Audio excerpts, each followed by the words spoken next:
Hello friends, आज मैं आप लोगों के लिए बहुत ही यमी रेसिपी लेके आई हूँ फ्रेंच फ्राइज़ पकोड़े की, और वो भी चीज़ सॉस के साथ। बहुत ही मज़ेदार चीज़ सॉस होता है और चीज़ सॉस के साथ इस पकोड़े का बहुत ही ज़बरदस्त टेस्ट हो जाता है। तो आप लोग ज़रूर बनाएं। चलें देखते हैं इसके लिए क्या चाहिए। इसके लिए हमें आलू चाहिए, फ्रेंच फ्राइज स्टाइल में काटें लंबे लंबे इस तरह, और फिर उसके बाद इसको जो है बिल्कुल चिल्ड वाटर में जो है भिगो कर रख दें, ताकि इस बहुत क्रिस्पी बनते हैं। इसकी वजह से जब आप ठंडे पानी में से भिगोते हैं तो बहुत ही क्रिस्पी हो जाते हैं बन के। इसके लिए हमें 1.5 कप जो है बेसन की ज़रूरत है।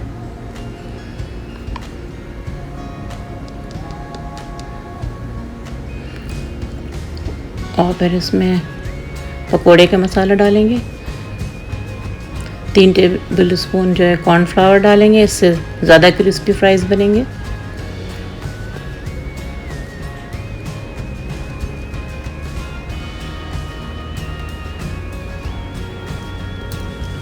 कुटी हुई लाल मिर्च 1 टीस्पून, और लाल मिर्च 1 टीस्पून, और ज़ीरा powder 1.5 teaspoon,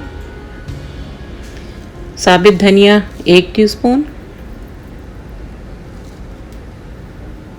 salt 1 teaspoon, oregano half teaspoon, या baking powder half tea spoon,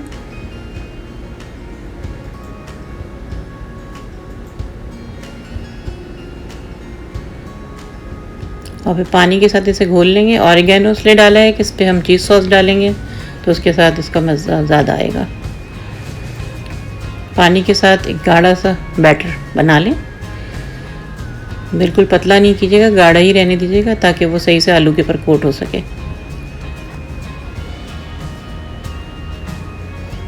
फिर इसमें जो है हम चॉप की हुई प्याज डालेंगे, हरी मिर्चें डालेंगे, और हरा धनिया आधा कप डालेंगे। ये सब चीज़ें बहुत बारीक चॉप कीजिएगा ताकि जब कोट करें तो स्मूथ टेक्सचर आए फ्राइज़ का।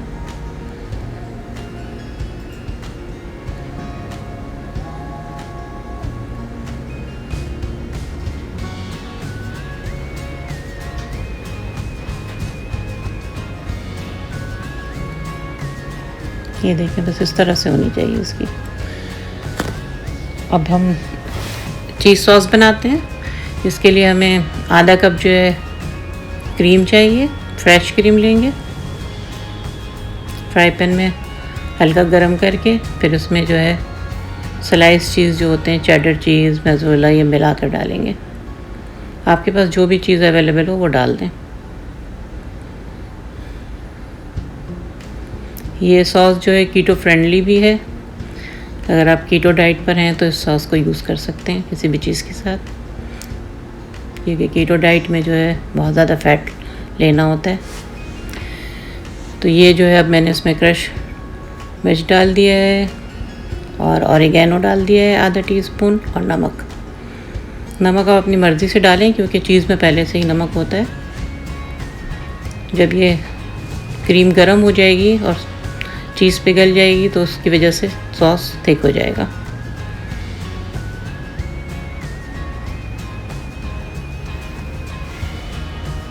तो पहले सॉस तैयार कर लें, उसके बाद फिर फ्राइज़ को हम फ्राई करेंगे।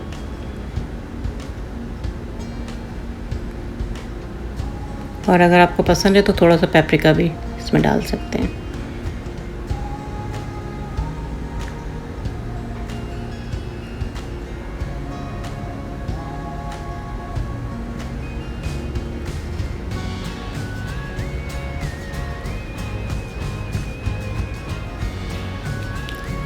अब एक फ्राई पैन में जो है तेल ले लें, 2 कप के करीब तेल ले लें क्योंकि डीप फ्राई करना होगा।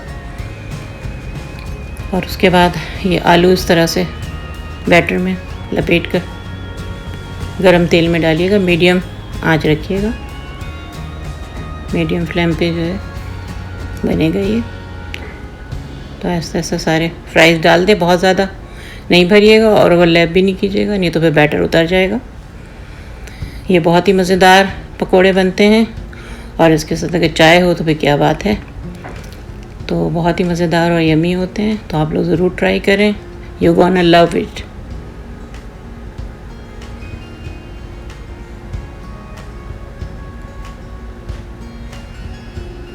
अब इसको जो है 2 मिनट तक ऐसे ही छोड़ दें, हिलाइएगा नहीं। 2 मिनट के बाद फिर हम इसे पलटेंगे, उलट पलट के आलू गलने तक फ्राई करेंगे।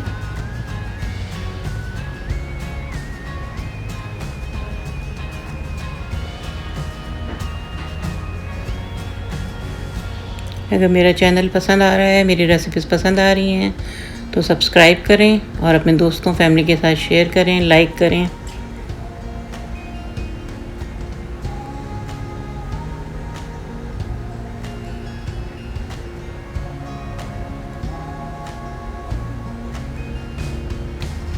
बस जब गोल्डन ब्राउन हो जाए तो फिर उसके बाद उसको निकाल लें।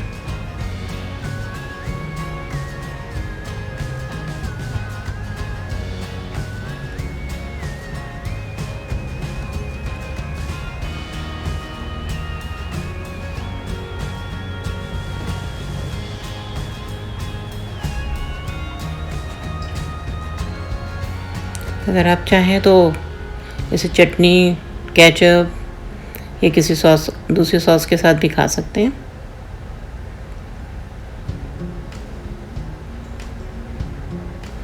ये अब मैंने दूसरा बैच भी डाल दिया है।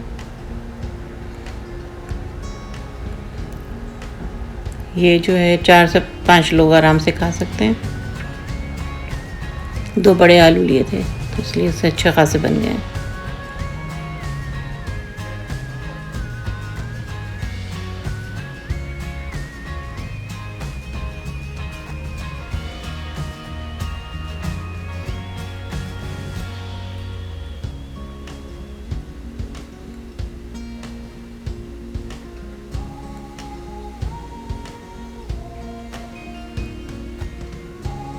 ये बहुत ही क्रिस्पी बने हैं क्योंकि पहले मैंने उसको जो है ठंडे पानी में आलू को भिगो दिया था और फिर बैटर में हमने कॉर्नफ्लावर डाला था, उसकी वजह से ये बहुत ही क्रिस्पी और क्रंची बने हैं। तो आप लोग ज़रूर ट्राई कीजिएगा। इसको आप इस तरह चटनी के साथ भी सर्व कर सकते हैं और या फिर इस तरह चीज़ सॉस डाल के भी सर्व कर सकते हैं। तो आप मुझे इजाज़त दें, फिर किसी अच्छी रेसिपी के साथ दोबारा आऊँगी। अपना ख्याल रखें, इर्द गिर्द के लोगों का ख्याल रखें, खुश रहें और खुशियाँ बाँटें। अल्लाह हाफ़िज़।